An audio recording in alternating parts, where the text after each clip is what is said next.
Assalamualaikum warahmatullahi wabarakatuh. Halo, nama saya Mila Pur dari Prodi Administrasi Negara, Fakultas Ilmu Hukum, Administrasi dan Ilmu Politik. Di video kali ini kita bakal melaksanakan tab serius tentang kota, pemetaan, apa itu kota, bagaimana perencanaannya, sejarahnya, sampai ke tantangan yang dihadapi kota-kota besar di Indonesia saat ini.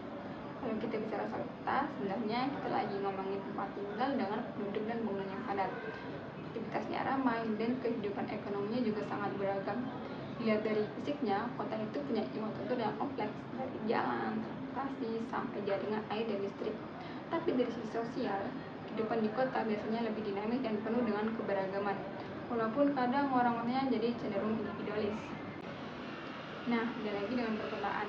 Ini bukan cuma soal wilayah administrasi kota, tapi juga kawasan yang punya gaya hidup dan karakteristik seperti kota, termasuk daerah penyangga atau pinggiran kota.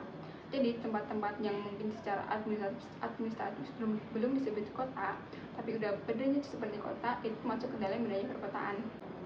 Terus, gimana kota direncanakan? Perencanaan kota itu proses menyusun bagaimana ruang kota dipakai dan dikembangkan, termasuk mengatur soal transportasi, perumahan, ruang terbuka hijau, fasilitas umum, sampai ke aspek sosial dan lingkungannya. Tujuannya jelas, biar kota jadi tempat tinggal yang nyaman, sehat, tertata, dan berkelanjutan.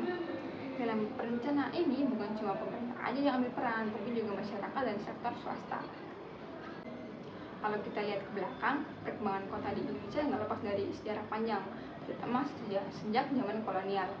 Kota-kota dulu tumbuh sebagai pusat kekuasaan dan perdagangan. Hingga sekarang, tumbuhan kota banyak didorong oleh urbanisasi, yaitu perpindahan kota dari desa ke kota. Ada yang karena peluang kerja, pendidikan, atau layanan yang lebih baik. Urbanisasi ini bisa berdampak seperti penambahan tenaga kerja atau mendorong pertumbuhan ekonomi. Tapi kalau dikendalikan, dampaknya juga nggak main-main loh, mulai dari padat penduduk, kemiskinan, sampai dengan kerusakan lingkungan. Kalau kota-kota besar di Indonesia seperti Jakarta, Surabaya, dan Medan sekarang juga menghadapi tantangan yang serius seperti kemacetan, banjir, keterbatasan lahan, dan fasilitas umum yang belum merata. Di sisi lain, urbanisasi yang terlalu cepat juga memicu tumbuhnya kawasan kumuh dan makin beratnya beban alam.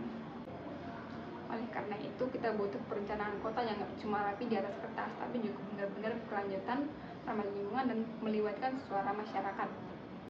Terima kasih sudah menyimak. Semoga video ini bisa membantu kita lebih paham tentang pentingnya tata kota yang baik. Wassalamualaikum warahmatullahi wabarakatuh.